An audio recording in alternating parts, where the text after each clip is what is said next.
ಕನ್ನಡದಲ್ಲಿ ನಡೀತಾ ಇದೆ. ಆಲ್ರೆಡಿ ನಾನು ಒಂದು model question paper key answer ಒಂದಿಗೆ ಹಾಕಿದ್ದೀನಿ. ಪರೀಕ್ಷೆಗೆ ಬರ್ತಕ್ಕಂಥ ಬಹು ನಿರೀಕ್ಷಿತ ಪ್ರಶ್ನೆಗಳನ್ನು ಸಹಿತ ಹಾಕಿದ್ದೀನಿ. ಇದು ಎರಡನೇ ಒಂದು question paper complete key answer ಅನ್ನು ಕೊಡ್ತೀನಿ. ವಿಡಿಯೋನ ಲೈಕ್ ಮಾಡಿ, ನಿಮ್ಮ ಫ್ರೆಂಡ್ ಸರ್ಕಲ್ಗೆ ಶೇರ್ ಮಾಡಿ. ಇನ್ನೊಂದು ಪ್ರಶ್ನೆ ಪತ್ರಿಕೆ ಬೇಕಾದರೆ ಕಮೆಂಟ್ ಮಾಡಿ, ಖಂಡಿತವಾಗಿ ನಾನು ನಿಮಗೆ ಕ್ವಶನ್ ಪೇಪರನ್ನು ಕೊಡ್ತೀನಿ.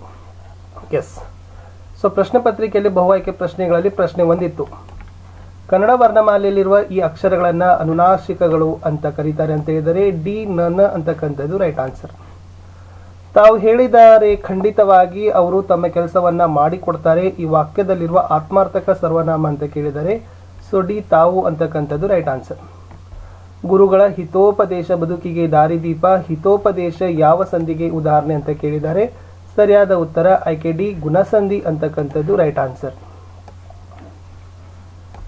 ನೆಕ್ಸ್ಟ್, ಸಂಬೋಧನೆಯ ಮುಂದೆ ಹಾಗೂ ಕರ್ತೃಕರ್ಮ ಕ್ರಿಯಾಪದಗಳಿಗೆ ಬೇರೆ ಬೇರೆ ವಿಶೇಷಣಗಳ ಬರುವಾಗ ಕೊನೆಯ ವಿಶೇಷಣ ಬಿಟ್ಟು ಉಳಿದವುಗಳ ಮುಂದೆ ಈ ಲೇಖನ ಚಿಹ್ನೆ ಬಳಸ್ತಾರೆ. ಸರಿಯಾದ ಉತ್ತರ ಆಯ್ಕೆ ಸಿ ಅಲ್ಪ ವಿರಾಮ ಅಂತಕ್ಕಂಥದ್ದು ರೈಟ್ ಆನ್ಸರ್. ಮುಂದಿನ ಪ್ರಶ್ನೆ, ಸಕ್ಕದಂ ಪೆರ್ವಡೆ ನೆರೆ ಸಕ್ಕದಂ ಪೇರ್ಗೆ. ಇಲ್ಲಿ ಸಕ್ಕದಮಂ ಅಂತಕ್ಕಂಥದ್ದು ಹೊಸಗನ್ನಡ ರೂಪ ಕೇಳಿದ್ದಾರೆ.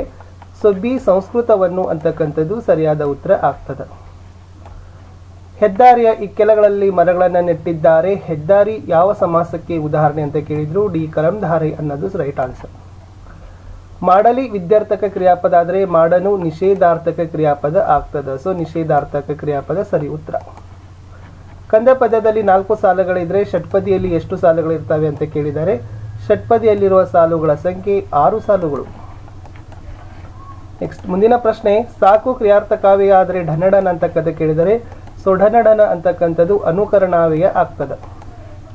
ಪ್ರಶ್ನೆ 10, ಸಪ್ತಮಿ ಅಲ್ಲಿ ಪ್ರಥಮ ಕೇಳಿದರೆ ಪ್ರಥಮಾದೇ ಫಸ್ಟ್ ಬರ್ತಕ್ಕಂಥದ್ದು ಉ. ಇನ್ನು ಈ ಗದ್ಯ ಭಾಗ ಓದಿ ಪ್ರಶ್ನೆ ಕೊಡಬೇಕಿತ್ತು. ಯಾರಿಗೆ ಸ್ನೇಹಪರನಾಗಿರು ಎಂದು ರಾಮನು ಭರತನಿಗೆ ಹೇಳ್ತಾರೆ. ಇಲ್ಲಿ 2 ಶಬ್ದಗಳಿದ್ದಾವೆ, ಅದನ್ನೇ ಬರೀಬೇಕಿತ್ತು. ವೃದ್ಧರಿಗೂ ಶರಣರಿಗೂ ಸ್ನೇಹಪರನಾಗಿರಲು ಹೇಳ್ತಾನೆ. ನೆಕ್ಸ್ಟ್, ಆದಾಯವು ಯಾವುದರಿಂದ ಹೆಚ್ಚಿರಬೇಕು ಅಂತ ಕೇಳಿದ್ದಾರೆ. ಸೊ ಆದಾಯವು ವ್ಯಯಕ್ಕಿಂತ ಹೆಚ್ಚಿರಬೇಕು. ಸಂಪತ್ತು ಯಾವುದಕ್ಕೆ ವಿನಿಯೋಗವಾಗಬೇಕು ಅಂತ ಕೇಳಿದ್ದಾರೆ. ಸಂಪತ್ತು ಎಲ್ಲವೂ ರಾಜ್ಯದ ಅಭಿವೃದ್ಧಿಯ ಕೆಲಸ ಕಾರ್ಯಗಳಿಗೆ ವಿನಿಯೋಗವಾಗಬೇಕು. ಯಾವ ಮಾರ್ಗವನ್ನು ಹಿಡಿಯಬೇಡ ಎಂದು ರಾಮ ಹೇಳ್ತಾನೆ ಅಂತ ಕೇಳಿದ್ದಾರೆ. ಅನರ್ಥ ಅನ್ಯಾಯದ ಮಾರ್ಗವನ್ನು ಹಿಡಿಯಬೇಡ ಅಂತ ರಾಮ ಹೇಳ್ತಾನೆ. ನೆಕ್ಸ್ಟ್, ಪದ್ಯ ಭಾಗ ಓದಬೇಕು. 15, ಭರತನು ಯಾವ ನಗರವನ್ನು ಆಳುತ್ತಿದ್ದನು ಕೇಳಿದ್ದಾರೆ. ಸರಿಯಾದ ಉತ್ತರ ಭರತನು ಭೂತಳಕ್ಕೆ ಸಿಂಗಾರವಾದ ಅಯೋಧ್ಯ ನಗರವನ್ನು ಆಳುತ್ತಿದ್ದನು. ನೆಕ್ಸ್ಟ್, ಭರತನನ್ನ ಹೊಗಳುತ್ತಿದ್ದ 3 ಲೋಕಗಳು ಯಾವುವು ಕೇಳಿದ್ದಾರೆ. ಸೊ ಭರತವನ್ನ ದೇವಲೋಕ, ಮೃತ್ಯುಲೋಕ ಮತ್ತೆ ಪಾತಾಳ ಲೋಕಗಳು ಹೊಗಳ್ತಾ ಇದ್ದವು. 17ನೇ ಪ್ರಶ್ನೆ, ಭೂಮಿ ಆಕಾಶದಲ್ಲಿ ಪುಟ್ಟ ಹಕ್ಕಿಗೆ ಯಾರ ಭಯವಿದೆ ಕೇಳಿದ್ದಾರೆ. ಸೊ ಪುಟ್ಟ ಹಕ್ಕಿಗೆ ಭೂಮಿಯಲ್ಲಿ ಭುಜಂಗನ ಭಯ, ಆಕಾಶದಲ್ಲಿ ಗುಡುಗದ ಭಯವಿದೆ. 18ನೇ ಪ್ರಶ್ನೆ ನೋಡಿ, ಸ್ವಾಮಿಯವರನ್ನ ನೋಡಿದರೆ ಭೈರಪ್ಪ ಅವರಿಗೆ ಏಕೆ ಅದ್ಭುತ ಆಶ್ಚರ್ಯಗಳಾಗುತ್ತಿರಲಿಲ್ಲ ಅಂತ ಕೇಳಿದ್ದಾರೆ. ಅದರ ಆನ್ಸರ್ ಬಂದ್ಬಿಟ್ಟು ಇಲ್ಲಿಂದ ತಾವೇನು ಮಾಡಬೇಕಾಗಿತ್ತಪ್ಪ ಅಂತಂದರೆ ಸೊ ಇಷ್ಟು ಬರಿಬೇಕಾಗಿತ್ತು. ಏನು, ಮೇಧಾಶಕ್ತಿ ಉಳ್ಳ ಯಾವ ವ್ಯಕ್ತಿಯಾದರೂ ಅವರಂತೆ ಹಲವು ಕ್ಷೇತ್ರಗಳಲ್ಲಿ ಆಸಕ್ತಿಯನ್ನು ಬೆಳೆಸಿಕೊಂಡು ಕಾಡು ಹರಟೆಯಲ್ಲಿ ಕಾಲ ಕಳೆಯದೆ ಜ್ಞಾನಾರ್ಜನೆ ಸಂಶೋಧನೆಗಳಲ್ಲಿ ಜೀವನದ ಸಂತೋಷವನ್ನು ಕಾಣುವ ಅಭ್ಯಾಸ ಮಾಡಿಕೊಂಡರೆ ಅವರಂತೆಯೇ ಏನಾಗ್ಬೋದು. ಎಸ್, ಅದ್ಭುತರಾಗಬಹುದು ಅಂತಕ್ಕಂಥದ್ದನ್ನು ತಮ್ಗೆ ಏನು ಮಾಡಿದ್ದಾರಪ್ಪ ಅಂದರೆ ಹೇಳಿದ್ರು ಅಂತಕ್ಕದ್ದನ್ನು ತಾವುಗಳು ಬರಿಬೇಕಾಗಿತ್ತು ಉತ್ತರ. ಇನ್ನು 19, ನಮ್ಮ ದೇಶದ ದುರದೃಷ್ಟತೆ ಯಾವುದು ಅಂತ ಲೇಖಕರು ಹೇಳ್ತಾರೆ ಅಂತ ಕೇಳಿದ್ದಾರೆ. ಸೊ ಇದು ಉತ್ತರ ಇದೆ. ಅಂದರೆ ಬರಿತಕ್ಕಂಥದ್ದು ಮೇಧಾಶಕ್ತಿ ಇರುವ ಅನೇಕರು ಇತರ ಆಕರ್ಷಣೆಗೆ ರೋಗ ಬಿಡುತ್ತದೆ. ವಿದ್ವತ್ತು ಸಂಶೋಧನೆಗಳಲ್ಲಿ ಸ್ವಲ್ಪ ಮೇಲೆ ಏರಿದ ತಕ್ಷಣ ತಾವು ಪ್ರೊಫೆಸರ್ ನಾಗಲಿಲ್ಲವೆಂಬ ಕೊರಗು ಹತ್ತುತ್ತದೆ. ಸೊ ಇದೇ ದೇಶದ ದುರದೃಷ್ಟ ಅಂತ ಹೇಳಬಹುದು. ಇನ್ನು 20ನೇ ಪ್ರಶ್ನೆ, ಚಿತ್ರದಲ್ಲಿರುವ ಜನಪದ ಕಲಾ ಪ್ರಕಾರ ಹುಟ್ಟಿಕೊಂಡ ಬಗೆ ಹೀಗೆ. ಇದು ವೀರಗಾಸೆ ಇದೆ. ಇಲ್ಲಿದೆ ಉತ್ತರ. ಅಹ ರುದ್ರ ಅಹ ದೇವ ಎಂಬ ವೀರಗಾಸೆ ನರ್ತಕ ಹೇಳುವ ಒಡಪಿನೊಂದಿಗೆ ಕುಣಿತ ಪ್ರಾರಂಭವಾಗ್ತದೆ. ಈ ಕುಣಿತದಲ್ಲಿ ವೀರಭದ್ರ ಹುಟ್ಟಿದ ಸಂದರ್ಭದ ವರ್ಣನೆಯನ್ನ ಮಾಡ್ತಾರೆ. ವೀರಭದ್ರ ದೇವನು ಹುಟ್ಟಿದ ರೂಪ ಎಂದೊಡೆ ಹುಟ್ಟಿದಾಗಲೇ ಹೂವಿನ ಗಾಸೆ, ಮಂಜುಳಗಾಸೆ, ಬ್ರಹ್ಮಗಾಸೆ, ವಿಷ್ಣುಗಾಸೆ, ರುದ್ರಗಾಸೆ, ಮೆಟ್ಟಿದ ಹೊನ್ನಾವಿಗೆ 1000 ಶಿರ, 3000 ನಯನ, 2000 ಭುಜ, ಕೆಕ್ಕರಿಸಿದ ಕಣ್ಣು, ಜುಂಜುಮಂಡೆ ಇತಪ್ಪ, ಶ್ರೀ ವೀರಭದ್ರ ದೇವರು ಹೋಮದ ಕುಂಡದ ಒಳಗೆ ಹೇಗೆ ಬರುತ್ತಾರೆಂದರೆ ಅಂತ ಮುಂದುವರಿತದೆ. 21 ಈ ಕಲೆಯನ್ನು ಯಾವ ಸಂದರ್ಭದಲ್ಲಿ ಬಳಸ್ತಾರೆ ಅಂತ ಕೇಳಿದ್ರು. ಸಾಮಾನ್ಯವಾಗಿ ಮದುವೆ, ಗೃಹ ಪ್ರವೇಶ, ಜಾತ್ರೆ, ಉತ್ಸವ, ಹಬ್ಬ ಹರಿದಿನಗಳಲ್ಲಿ ವೀರಗಾಸೆ ಏರ್ಪಡಿಸ್ತಾರೆ. ವೀರಗಾಸೆಯನ್ನ ಸಾಮಾಜಿಕ ಸಂದರ್ಭದಲ್ಲಿ ಮನರಂಜನೆಗಾಗಿಯೂ ಬಳಸ್ತಾರೆ. ಇನ್ನು ಈ ಪದ್ಯ ಸಾಲುಗಳನ್ನು ಓದಿ ಪ್ರಶ್ನೆಯನ್ನು ಬರಿಬೇಕಾಗಿತ್ತು. 22ರಲ್ಲಿ ಏನು ಕೇಳಿದ್ದಾರೆ ಅಂದರೆ, ಧ್ಯಾನ ಬೇಸರವಾದಾಗ ಏನು ಮಾಡುತ್ತೇನೆಂದು ಕವಿ ಹೇಳ್ತಾನೆ ಅಂತ ಕೇಳಿದ್ದಾರೆ. ಸೊ ಧ್ಯಾನ ಬೇಸರವಾದಾಗ ಗುರುವಿನಲ್ಲಿ ಪ್ರಾರ್ಥಿಸಬೇಕು. ಗುರುವಿನ ಆಜ್ಞೆ ದೊರೆತರೆ ಕನ್ನಡದೊಳಗೆ ಒಂದು ಕಥೆಯನ್ನು ಹೇಳುವೆನು ಅಂತ ಬರಿಬೇಕು. 23ರಲ್ಲಿ ಅಭಯ ರುಚಿ ತಲ್ಲಣಗೊಳ್ಳಲು ಕಾರಣವೇನು ಅಂತ ಪ್ರಶ್ನೆ ಇದೆ. ಸೊ ಏನಾಗ್ತದಂದ್ರೆ, ಗುರುಗಳ ಅಪ್ಪನೆಯಂತೆ ಭಿಕ್ಷೆಗೆ ಬರುತ್ತಾ ಇರುವಾಗ ಅಭಯ ರುಚಿ ಅಭಯಮತಿಯನ್ನ ಚಂಡಕರ್ಮನು ಹಿಡಿದು ತಂದನು. ಬಲಿ ಕೊಡಲು ಮುಂದಾದ ಮಾರಿದತ್ತನಿಗೆ ಉಂಟಾಗುವ ಕೇಡನ್ನ ಎನಿಸಿ ಅಭಯ ರುಚಿಯು ತಲ್ಲಣಗೊಂಡಿತು. ಇನ್ನು ನೆಕ್ಸ್ಟ್ 24ರಲ್ಲಿ ಕೇಳಿದ್ದಾರೆ, ಪಂಡರಿಬಾಯಿಯವರ ಕುಟುಂಬ ಮೈಸೂರಿಗೆ ಸ್ಥಳಾಂತರಗೊಳ್ಳಲು ಕಾರಣವೇನು ಅಂತಕ್ಕಂಥದ್ದು ಕೇಳಿದ್ರು. ಸೊ ಉತ್ತರ, ಮಹಾರಾಜರ ಆಳ್ವಿಕೆ ಕಾಲದಲ್ಲಿ ಮೈಸೂರು ಕಲಾವಿದರಿಗೆ ಪ್ರೋತ್ಸಾಹ ಕೊಡುವ ಕೇಂದ್ರವಾಗಿದ್ದ ಕಾರಣ ಪಂಡರಿಬಾಯಿ ಅವರ ಕುಟುಂಬ ಮೈಸೂರಿಗೆ ಸ್ಥಳಾಂತರಗೊಂಡಿತು ಅಂತ ಬರಿಬೇಕು. ಎಸ್, ಮುಂದಿನ ಪ್ರಶ್ನೆ ಇತ್ತು, ಪ್ರಶ್ನೆ ಸಂಖ್ಯೆ 25. ಲಾಂಚು ತನ್ನ ಪಯಣ ಮುಗಿಸಿದಾಗ ಜನರು ಹೇಗೆ ಹೊರಡುತ್ತಾರೆ ಅಂತ ಕೇಳಿದ್ದಾರೆ. ಸರಿಯಾದ ಉತ್ತರ, ಹೊಳೆ ಬಾಗಿಲಿನಲ್ಲಿ ನಮ್ಮ ಮನದ ಬಾಗಿಲು ತೆರೆದುಕೊಳ್ಳುತ್ತದೆ, ದಡ ಸಮೀಪಿಸುತ್ತದೆ, ಹೊಳೆಯ ಹಂಚು ದಡದ ಅಂಚಿಗೆ ಸೇರಿದ ತಕ್ಷಣ ಜನರ ಪಯಣ ಮುಗಿದಿದೆ ಎಂದು ಹೊರಟು ಬಿಡುತ್ತಾರೆ. ನೆಕ್ಸ್ಟ್, ನನ್ನಾಸೆ ಕವನದಲ್ಲಿ ಕವಿತ್ರಿಯ ಈ ಮಾತಿನ ಸ್ವಾರಸ್ಯ ಏನು ಅಂತ ಕೇಳಿದ್ರು. ಸೊ ಅಲ್ಲಿ ಉತ್ತರ ಬರಿಬೇಕು. ನನ್ನಾಸೆ ಕವನದಲ್ಲಿ ಕವಯಿತ್ರಿ ಬೆಳಕು ನೀಡುವ ಬತ್ತಿ ತಾನಾಗಬೇಕು, ಮರವಾಗಿ ಪುಣ್ಯವಂತರಿಗೆ ನೆರಳಾಗಬೇಕು, ಸದಾ ಚಿಮ್ಮುತ್ತಲಿರುವ ಚಿಲುಮೆಯಾಗಿ ದಾಹಗೊಂಡವರ ತನುವ ತನಿಸಬೇಕು, ಅಳುವ ಕಂದನ ನಗಿಸಲು ಅಮ್ಮನ ಕಂಠದ ಜೋಗುಳ ತಾನಾಗಬೇಕು, ಅಜ್ಞಾನವನ್ನು ತೊಲಗಿಸಲು ವಾಗ್ದೇವಿಯ ಗ್ರಂಥ ತಾನಾಗಬೇಕು, ಮುಸ್ಸಂಜೆ ಸಮಯದಲ್ಲಿ ದಿಕ್ಕಿಲ್ಲದೆ ನರಳಾಡುವ ದೀನರ ಊರುಗೋಲಾಗಬೇಕು, ನೆಲಕ್ಕೆ ಬಿದ್ದು ಹೊರೆಯಾಗುವ ಮುನ್ನ ಅಂತ್ಯ ತನ್ನದಾಗಬೇಕೆಂದು ಬಯಸ್ತಾರೆ. ಇನ್ನು 27ರಲ್ಲಿ ದುರ್ಗಪ್ಪ ಹೇಳಲು ಕಾರಣವೇನು ಅಂತ ಈ ಒಂದು ವಾಕ್ಯದ ಮೇಲೆ ಪ್ರಶ್ನೆ ಇತ್ತು.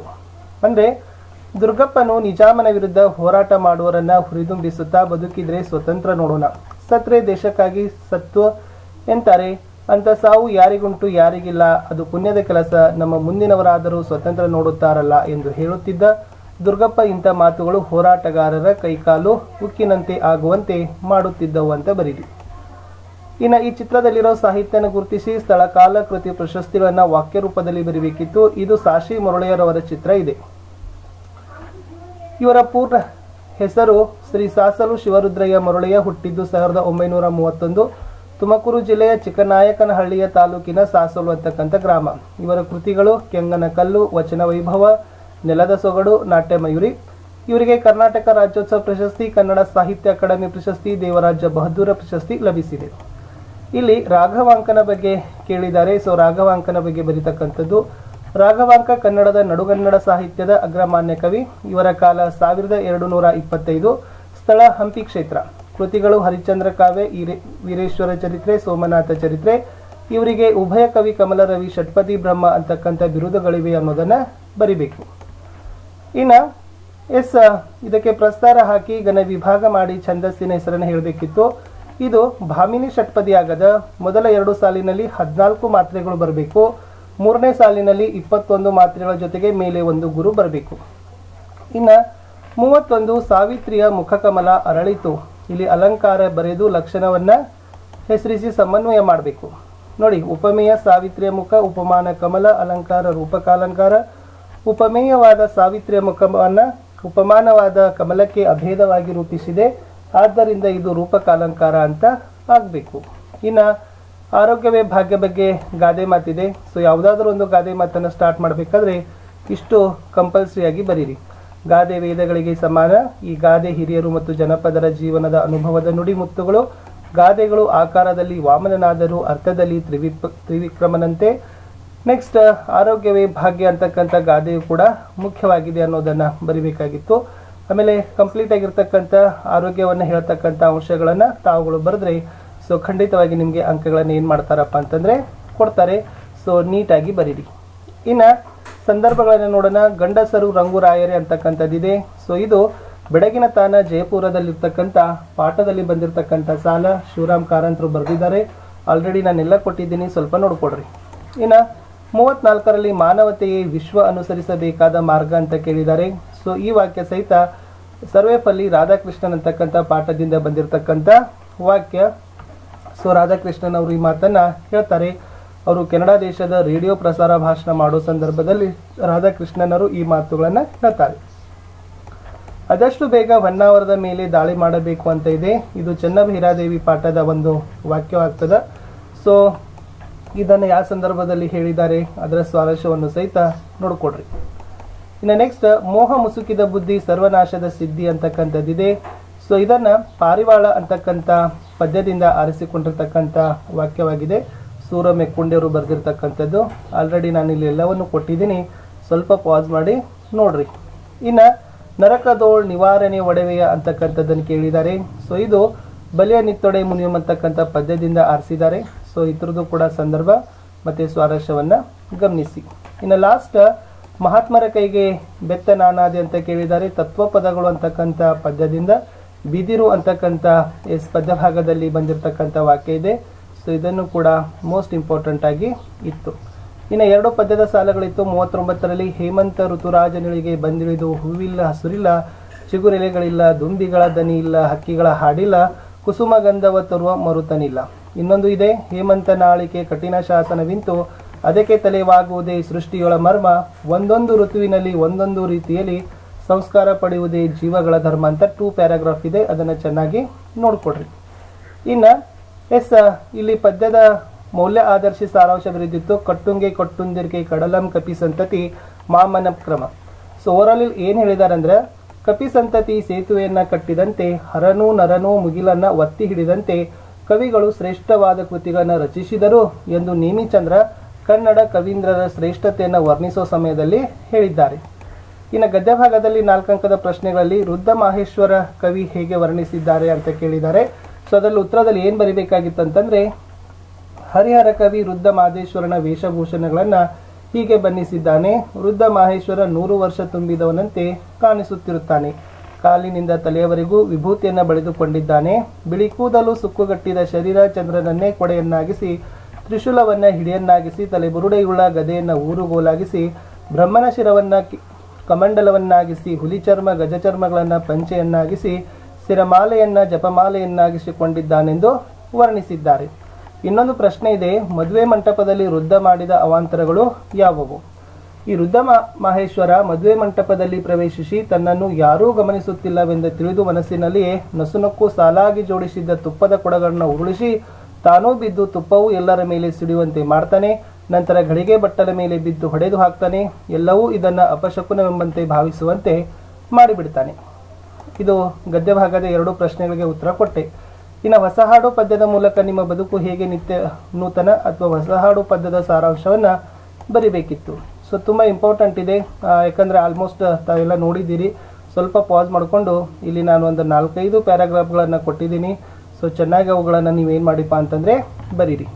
ಇನ್ನು ಸರಳವಾಗಿರ್ತಕ್ಕಂಥ ಗದ್ಯ ಭಾಗ ಇದೆ. ಇದನ್ನು ಓದಿದ ಕೂಡಲೇ ತಾವಾದರೂ ಬರದೇ ಬರಿತೀರಿ. ಪತ್ರ ಇದೆ ನೋಡಿ, ನೀವು ರವಿ ರಾಗಿಣಿ ಅಂತ ಭಾವಿಸಬೇಕು. ಕರ್ನಾಟಕ ಪಬ್ಲಿಕ್ ಶಾಲೆ ವಿದ್ಯಾರ್ಥಿ, ಶಿಕಾರಿಪುರ.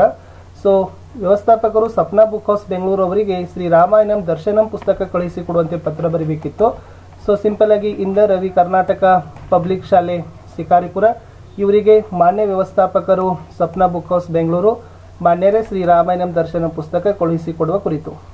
ಮೇಲಿನ ವಿಷಯಕ್ಕೆ ಸಂಬಂಧಿಸಿದಂತೆ ನನಗೆ ಶ್ರೀ ರಾಮಾಯಣ ದರ್ಶನ ಪುಸ್ತಕ ಓದಲು ಅವಶ್ಯಕ ಇರುವುದರಿಂದ ತಾವು ಕೂಡಲೇ ಈ ಕೆಳಗಿನ ವಿಳಾಸಕ್ಕೆ ವಿಪಿಪಿ ಮೂಲಕ ಕಳುಹಿಸಿಕೊಡಲು ವಿನಂತಿ. ವಂದನೆಗಳೊಂದಿಗೆ ಇಂತಿತಮ ವಿಶ್ವಾಸಿ ರವಿ.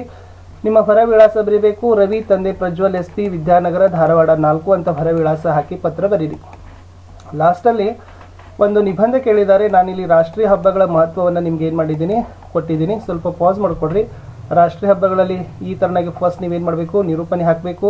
ಆಮೇಲೆ ವಿಷಯದ ಬೆಳವಣಿಗೆ ಮಾಡಬೇಕು. ಕಂಪಲ್ಸರಿಯಾಗಿ ವಿಷಯ ವಿಸ್ತಾರವನ್ನು ಪ್ಯಾರಾಗ್ರಾಫಲ್ಲಿ ನೀವೇನು ಮಾಡಬೇಕಪ್ಪ ಅಂದರೆ ಬರಿತಾ ಹೋಗಬೇಕು. ಸೊ ಖಂಡಿತವಾಗಿ ನಿಮ್ಗೆ ಏನು ಮಾಡ್ತಾರೆ, 5ಕ್ಕೆ 5 ಅಂಕಗಳನ್ನು ಏನು ಮಾಡ್ತಾರಪ್ಪ ಅಂದರೆ ಕೊಡ್ತಾರೆ. ಇಲ್ಲಿ ಪ್ರಮುಖವಾಗಿರ್ತಕ್ಕಂಥ ಹಬ್ಬಗಳನ್ನು ನಾನು ಬರೆದು ಲಾಸ್ಟ್ ರಾಷ್ಟ್ರೀಯ ಹಬ್ಬಗಳ ಪ್ರಾಮುಖ್ಯತೆಯನ್ನು ಬರೆದು ಸೊ ಪ್ರಬಂಧವನ್ನು ನಾನು ಏನು ಮಾಡಿದ್ದೀನಿ ಮುಗಿಸಿದ್ದೀನಿ. ಸೊ ಇಷ್ಟು ನಿಮಗೆ 9th ಇರ್ತಕ್ಕಂಥ ಒಂದು ಕನ್ನಡ ಕ್ವಶನ್ ಪೇಪರ್